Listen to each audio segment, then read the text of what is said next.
Second பார்ட்டுக்கு வந்துட்டோம். அந்த பாட்டு பார்க்கலன்னா பார்த்து வந்து இதை பாருங்க, அப்பதான் உங்களுக்கு இது புரியும். ஐயோ கொஞ்சமா கதவை தள்ளுறாங்களே. ஐயோ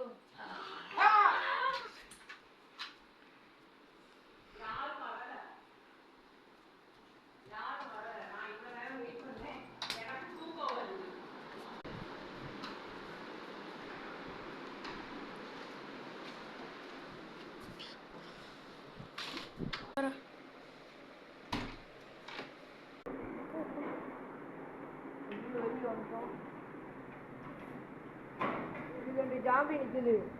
இதோட நீங்கள் கதை அவ்வளோதான்.